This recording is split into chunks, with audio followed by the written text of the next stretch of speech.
Hey, my name is Tyler Hayes. I'm 29 years old and I work as an electrician in a small town on the edge of a lake in northern Wisconsin. Most days I crawl through crawl spaces, replace old panels in damp basements, and climb into attics that feel like ovens in the summer. The work is hard on the body, but I like it. There's something honest about fixing things people depend on. When I leave a house, the lights stay on. That's enough for me. I don't have a fancy life. I drive an old pickup with too many miles on it, live in a small rental above a garage, and spend most evenings with a beer on the porch watching the lake change colors. I'm not lonely exactly. I just got used to my own company a long time ago. The one constant in my life for the last 17 years has been Stella Bennett. We've been best friends since we were 12. She saw me through the worst version of myself: braces, bad haircuts, the year I thought cargo shorts were a personality. I was there when she cried over her first breakup, when her grandpa got sick, when she moved out of her parents' house, and when she finally left Brandon. Brandon. Even now, saying his name in my head feels like biting into something sour. He wasn't the kind of guy you could hate out loud. Polite, successful, always knew what to say. But he had a way of making Stella doubt herself. If she got upset, he told her she was too sensitive. If she got quiet, he said she was punishing him. After they broke up, she didn't talk about it much. But I knew it hurt her deeper than she let on. 3 days before her dad's 60th birthday, Stella showed up at my door without warning. She had 2 boxes of takeout Chinese and 2 cans of soda in her hands. The look on her face told me I wasn't allowed to say no to whatever came next. I opened the door and she walked straight in, setting the food on my tiny kitchen table like she owned the place. "Tyler," she said, not even waiting for me to sit down, "I need you to be my boyfriend this weekend." I nearly choked on the water I was drinking. I stared at her, trying to process the words. "Can you repeat that in a less terrifying way?" Stella dropped onto my couch, pulling one of the takeout boxes toward herself. She tried to act casual, but I saw the way her fingers tightened around the chopsticks. "It's my dad's 60th birthday weekend at the lake house. The whole family's coming. My parents, Tyler, aunts, uncles, cousins. It was supposed to be a normal family thing. Cake, old photos, dad pretending he doesn't like us singing happy birthday when we all know he loves it." I sat down across from her, still not hearing the part where I need to be your boyfriend. She took a deep breath, her eyes darkening. "Brandon's going to be there." The room went quiet. She continued quickly, like ripping off a bandage. "Tyler invited him. They still do some small investment projects together. Even after we broke up, Brandon still gets invited to family stuff like nothing happened. I can't do a whole weekend of everyone looking at me with pity. I don't want Aunt Carol asking if I'm eating okay. I don't want Mom watching me like I'm about to break. And I really don't want Brandon standing there, all calm and reasonable, waiting for me to admit I made a mistake leaving him." I understood then. She didn't need a fake boyfriend to show off. She needed a shield. Someone to stand between her and the past. Someone who made it impossible for Brandon to get too close. Someone who made her family stop treating her like a wound that hadn't healed. I asked the obvious question, even though I already knew my answer. "Why me?" Stella looked at me, no teasing this time. "Because you're the only person I can spend an entire weekend with without having to explain every little feeling. Because my family already knows you. Because Dad likes you. And because you make me feel safe." That last part hit me harder than I expected. I'm just an electrician. I fix broken wires and blown fuses. But the way Stella looked at me in that moment, it felt like she thought I could keep her from falling apart. I gave her a small smile, trying to hide the strange feeling in my chest. "So the plan is I show up, hold your hand, call your dad, sir, and try not to blow up dinner?" Stella let out a relieved breath, realizing I was saying yes. She explained the details quickly. One weekend. Act natural enough that no one asks too many questions. After Sunday, everything goes back to normal. I nodded. One weekend. But when I said it, neither of us looked at each other for too long. Because between Stella and me, there had always been moments like this. Moments where the joke stopped being funny. Where a look lasted a second too long. Where we stood a little closer than friends should. And then, one of us would laugh, change the subject, and we'd stay safe again. I told myself this weekend would be the same. I was wrong. Friday afternoon, we drove up to the lake house through heavy snow. The roads were slippery, wind howling against the truck windows. When we arrived, the main house was already full of family, so Stella's mom arranged for us to stay at a small guest house nearby. The woman at the front desk smiled brightly as she checked the computer. We only have one room left, the honeymoon suite. I froze, one glove halfway off. Stella immediately slipped her arm through mine and squeezed, a clear warning. She turned to the woman with a perfectly calm smile. Perfect, we'll take it. I leaned toward her and whispered, Stella. She kept smiling, but her eyes flicked to me quickly. Don't ruin this. I handed over my card. When we opened the door to the room, I knew the universe had a cruel sense of humor. There was a heart-shaped wreath on the door. Inside, a stone fireplace, huge windows overlooking the frozen lake, and one very large bed with thick blankets. No couch, no second bed. Just one very obvious honeymoon bed. I stood in the doorway, staring at it. This room is plotting against us. Stella pulled off her beanie, letting her hair fall around her face. She tried not to laugh. Relax, Tyler. We've survived worse than one bed. I looked at her. Name one. Stella answered instantly, dead serious. Your 7th grade band concert. I pretended to be offended. I had a trumpet and a dream. You had 3 notes and way too much confidence. We laughed, but the laughter died quickly when we both looked back at the bed. Stella turned away, unpacking her bag. We'll get through dinner, act normal, convince everyone I'm fine, and tomorrow everything will calm down. I set my bag down, watching her. Tomorrow's carrying a lot of pressure. Stella smiled faintly. Tomorrow has survived me before. I watched her fold a sweater, moving a little too fast, the way she always did when she didn't want anyone to see she was nervous. Stella, I said quietly. She looked up. I spoke with more certainty than I felt. We've got this. She held my gaze for a few seconds, her eyes softened just a little. Yeah, she whispered, we've survived worse. Then she tossed my jacket at my chest. Come on, fake boyfriend. If we're late, Dad will ask why, and I don't want to start this weekend explaining the honeymoon suite. I caught the jacket and forced a smile. But behind us, the room with its one bed, warm fireplace, and snow falling outside the window waited quietly, like it already knew we were lying. The main lake house was loud the second we walked in. Wet boots lined the hallway, coats hung everywhere, and someone in the kitchen was already burning the first batch of garlic bread. Voices overlapped, kids running, adults arguing over who was supposed to bring the extra chairs. It smelled like home-cooked chaos and wood smoke from the big fireplace. Stella slipped her hand into mine as we stepped through the door. The gesture was supposed to be part of the act, but her fingers were cold. I squeezed them once, trying to tell her without words that I was right there with her. Her mom, Linda, came out of the kitchen with a dish towel over her shoulder. Tyler, thank God you made it. Tell me Stella didn't drive too fast in that snow. I shrugged off my coat and smiled. I could tell you, but she wouldn't listen anyway. Stella leaned into my side, playing the part perfectly. See, he gets me. Linda laughed and pulled us both into quick hugs. Then she looked at us standing close together and raised an eyebrow, but didn't say anything. Not yet. We moved into the living room where Stella's dad, Richard, was sitting near the fire. He turned 60 today, silver hair, flannel shirt, the kind of man who didn't need to speak loudly to be heard. When he saw me, he stood up and clapped a heavy hand on my shoulder.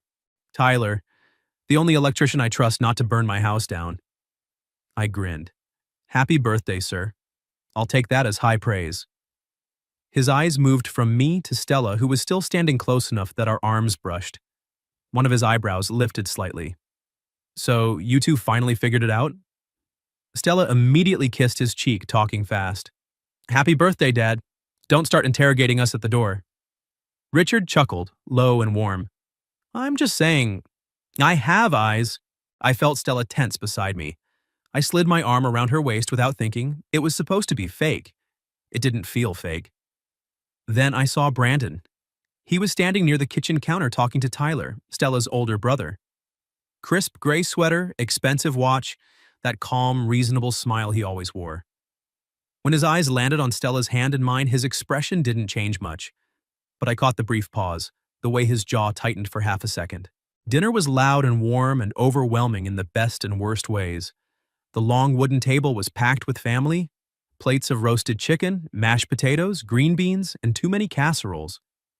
I sat next to Stella, my knee brushing hers under the table. Everything we did felt dangerously natural. When Aunt Carol asked how long we'd been together, Stella answered smoothly, leaning her head against my shoulder. Depends who you ask. Aunt Carol has been planning our wedding since we were 17. Aunt Carol threw her hands up in delight. I only said you two had chemistry. Tyler jumped in, grinning.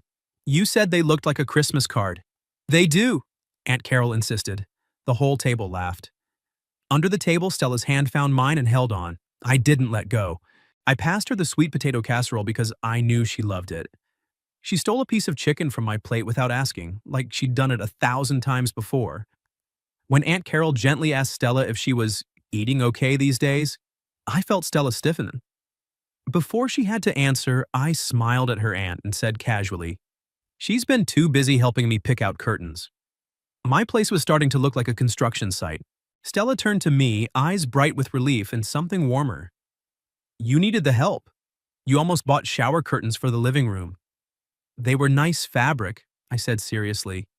They had metal rings for the rod. The table erupted in laughter again. Stella's shoulders relaxed. Under the table, she squeezed my hand tighter. Across from us, Brandon smiled politely, but his eyes were cold. He watched every small thing. How I remembered what Stella liked, how she leaned into me, how natural it all looked. Later in the evening, after cake and singing and more stories, people started drifting off. Stella and I ended up on the back porch for some air. Snow had started falling again, soft and quiet. The lake was a dark sheet beyond the trees. She stood close, arms wrapped around herself. You were really good tonight, she said softly. So were you. We were quiet for a moment. Then she spoke again, almost too quietly. It didn't feel like acting. Not all of it. I looked at her. Snowflakes caught in her hair. No, I admitted. It didn't. Stella turned to face me. The porch light painted her face in soft gold.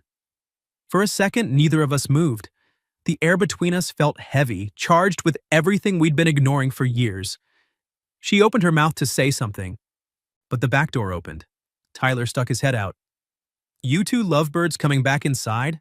Dad wants another round of cake. The moment broke. Stella gave a small laugh and stepped back. Coming, she called. As we walked back in, her hand brushed mine again. This time I didn't know if it was for the family's benefit. And the scariest part? I wasn't sure I wanted to know. After dinner, while everyone sang happy birthday and Richard pretended to hate it, I watched Stella standing beside her dad. She was smiling, but her eyes looked tired.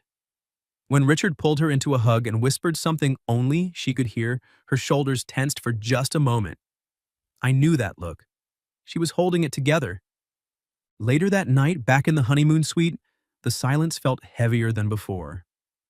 Stella changed in the bathroom and came out in an oversized t-shirt and sleep shorts. I tried not to stare. I failed. She climbed into bed, leaving plenty of space between us. I turned off the lights and lay on my side, staring at the dark ceiling. A few minutes passed. Then I felt her fingers brush lightly against my back. I went still. Stella's voice came soft in the darkness. If we're going to sell this, you can't freeze every time I touch you. I turned my head slightly toward her. I'm not freezing because you're touching me. I'm freezing because it doesn't feel fake anymore. The words hung between us. Stella didn't pull her hand away. It stayed there, warm against my shirt, as snow continued to fall quietly outside the window. Neither of us said anything else. But we both knew the weekend had already changed. The next morning, the honeymoon suite felt smaller than it had the night before. Not because anything had happened, but because too much had already been said in the dark. Stella stood in front of the mirror, brushing her hair while I tied my boots too tightly, just to give my hands something to do. When our eyes met in the reflection, she raised an eyebrow. What? She asked. Nothing, I said too quickly. She smirked. Very convincing. I'm practicing my fake boyfriend face for your family. Stella laughed, but the sound was quieter than usual. Neither of us had slept much. The weight of last night's conversation still hung in the room like smoke. Down at the main house, breakfast was pure chaos. Kids running around, Tyler arguing with his mom about coffee strength, and someone burning another batch of pancakes. Richard sat at the head of the table wearing a ridiculous paper birthday crown the kids had forced on him. He looked both annoyed and secretly pleased. When Stella and I walked in, she slipped her arm through mine again. This time, it didn't feel like acting, it felt like instinct. Brandon was already there, standing near the coffee station in a perfectly pressed sweater talking to Tyler. When he saw us, his polite mask stayed in place, but his eyes lingered on Stella's hand on my arm a second too long. Breakfast passed in a blur of laughter and family stories. I played my role well, remembering how Stella liked her eggs, stealing glances at her that weren't entirely fake. Under the table, our knees brushed. Neither of us pulled away, but Brandon was watching. Always watching. Later that afternoon, the family gathered outside by the lake for photos. The snow had stopped, leaving everything covered in a clean, white blanket. The dark water stretched out behind us like glass. Richard stood in the middle, smiling for the camera while the rest of us arranged ourselves around him. I felt Brandon approaching before I saw him. He walked up beside Stella, voice smooth and casual. "You look good, Moll. Happy." Stella stiffened. I moved closer, my hand finding the small of her back. "Thanks," she said politely, not looking at him. Brandon smiled, that reasonable smile of his. "It's nice to see you smiling again. Real smiles, I mean." The words were harmless on the surface, but I caught the knife underneath. He was reminding her of all the times she'd pretended to be okay when they were together. Stella's breathing changed. I felt it against my side. I didn't think. I just acted. I turned her toward me, cupped her face with both hands, and kissed her. Right there, in front of everyone, in front of Brandon. It wasn't gentle. It wasn't careful. It was months, maybe years, of everything we'd never said poured into one moment. Stella froze for half a second, then kissed me back like she'd been waiting for permission. Her hands gripped my jacket, pulling me closer. The cold air disappeared. The sound of the family faded. There was only her mouth on mine, warm and real and desperate. When we finally broke apart, our breaths clouded between us in the cold. The entire family had gone silent. Tyler whistled. "About damn time!" Aunt Carol clapped. Richard let out a deep chuckle and shook his head like he'd known all along. Brandon stood frozen near the edge of the group. His face stayed calm, but his eyes were dark. He turned and walked back toward the house without another word. Stella pressed her forehead against my chest for a moment, hiding her face. I wrapped my arms around her, one hand resting on the back of her head. For the first time all weekend, I wasn't pretending. After the photos, Stella pulled me away from the group, down toward the old boathouse by the water. The small wooden building smelled like damp rope and lake water. A canoe hung on the wall. She closed the door behind us, shutting out the noise of her family. She turned to face me, breathing fast. "That wasn't fake," she said. "No," I replied. "It wasn't." Stella looked at me, her eyes searching. "You kissed me because I said I might need you to?" "You didn't say it yet." "You knew what I meant." I stepped closer. "I kissed you because I couldn't stand watching you force that smile anymore. Because I hate the way he talks to you. But mostly because I've wanted to kiss you for longer than I'm ready to admit." The words hung between us. Stella's eyes softened, but there was fear there too. "I chose you for this weekend because you make me feel safe," she whispered. "Not just because of Brandon. Because with you, I don't have to pretend I'm okay when I'm not." I reached out and brushed a strand of hair from her face. "Stella, this stopped feeling fake a long time ago for me." She closed her eyes for a second, then opened them again. "I know," she said softly. "That's what scares me." We stood there in the dim boathouse, the cold lake wind whispering against the walls. No more jokes. No more hiding behind years of friendship. The line had been crossed, and neither of us wanted to go back. The rest of the afternoon passed in a warm blur. After the kiss by the lake, everything felt different. The family treated us like we were finally official, teasing us gently instead of watching with careful pity. Tyler kept making jokes about how long it took us to figure it out. Aunt Carol cried, happy tears twice. Even Richard gave me a long, knowing look when we walked back inside, his hand resting heavily on my shoulder for a moment like a silent approval. But Brandon left early. He made some excuse about work and drove away before dinner. I didn't feel triumphant. I just felt relieved that Stella wouldn't have to spend the rest of the night pretending she was okay. Dinner that evening was quieter than the night before. The big table was still full, but the energy had softened. Plates of leftover roast, warm bread, and too much pie. The fireplace crackled in the corner, throwing golden light across the room. Stella sat beside me, her knee pressed against mine under the table. This time, neither of us pulled away. After dessert, Richard stood up slowly, holding a glass of sparkling cider. The room grew quiet. He wasn't one for long speeches, but tonight he looked like he had something important to say. 60 years, he started, his voice low and rough. Doesn't feel that long when I look around this table, but it's long enough to know one thing for sure. He paused, eyes moving across all of us. We waste too much time waiting for the perfect moment. Waiting until we're less scared, less proud, less stubborn. Waiting until it feels safe to say what we should have said years ago. Stella's hand found mine under the table and held on tight. Richard's gaze settled on his daughter, then drifted to me. Life doesn't always give us clean, perfect chances, he continued. Sometimes it gives us a crowded house, bad weather, burnt bread, and the people we love standing right in front of us, while we're still pretending we don't see them. A soft laugh rippled through the table, but Stella didn't laugh. She was staring down at her plate, her fingers trembling slightly in mine. Richard raised his glass. So my birthday wish is simple. If you love someone, be brave enough while you still have the chance. Don't make the rest of us watch you waste another 10 years pretending. Tyler nearly choked on his drink. Richard just smiled calmly. The table erupted in warm laughter and clinking glasses. But I couldn't laugh. Richard's words had landed too close to the truth. After dinner, the house slowly settled. Kids fell asleep on the couches. Adults drank coffee in the kitchen. Stella and I slipped out to the back porch for air. Snow had started falling again, soft and silent. The lake was a black mirror beyond the trees. A single porch light cast a warm glow over the wooden steps. We sat on the old bench, shoulders touching. The cold air felt good after the crowded house. Stella spoke first, her voice barely above a whisper. Dad's speech tonight? Yeah, I said. He wasn't being subtle. She let out a shaky breath. I've been pretending for so long, Tyler. Pretending I was fine after Brandon. Pretending I didn't need anyone. Pretending that what I feel when I'm with you is still just friendship. I turned to look at her. Snowflakes caught in her hair like tiny stars. I stopped pretending a while ago, I said quietly. Maybe years ago. I just didn't want to lose you by saying it out loud. Stella looked at me, eyes shining in the dim light.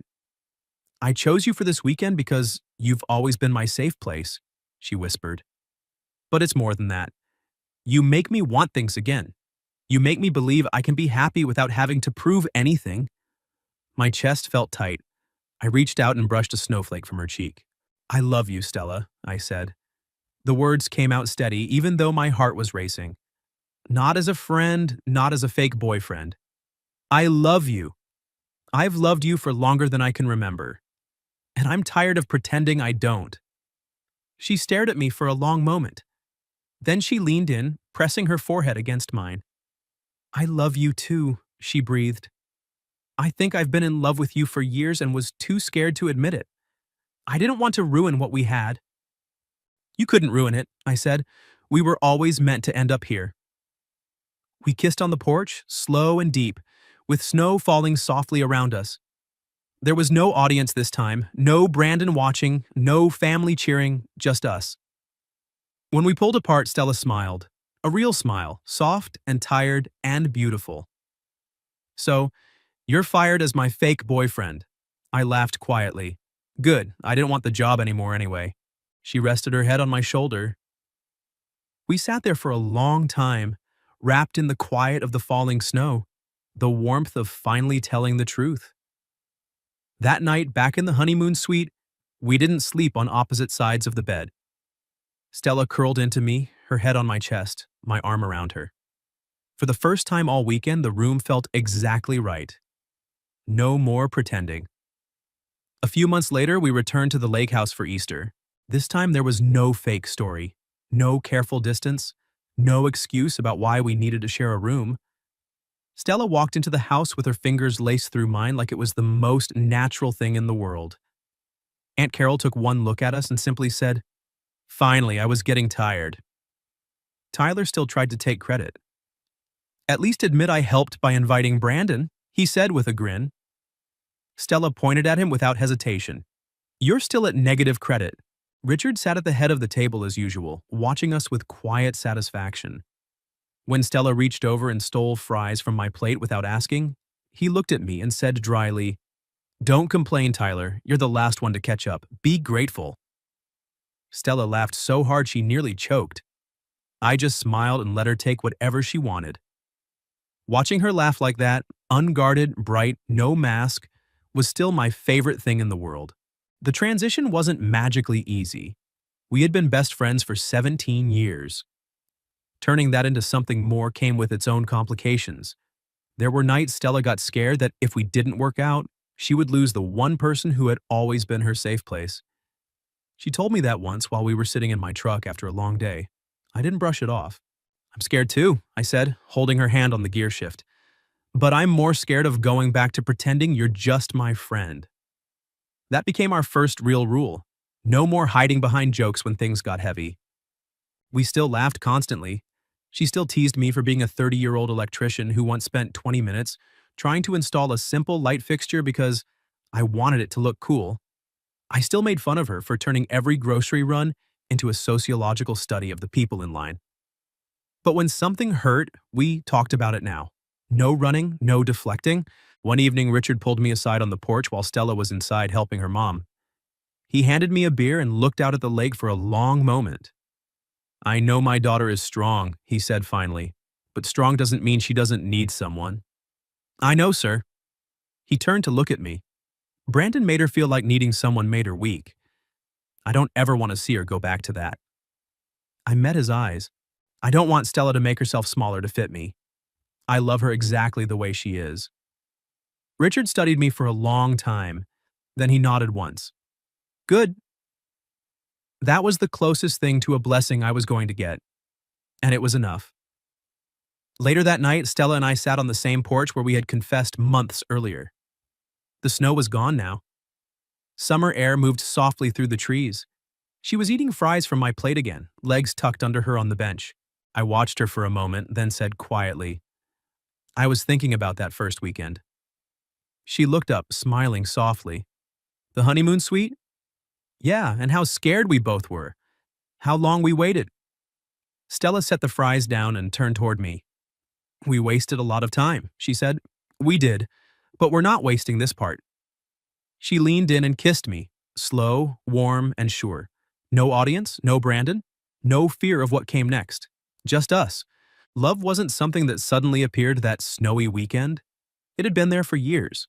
Sitting on couches, sharing takeout, driving through bad weather, laughing through hard days. We just finally stopped pretending it was something else. Sometimes the best things in life aren't dramatic. They're quiet. They're patient. They wait for you to be brave enough to stop running from them. I'm glad we finally stopped running.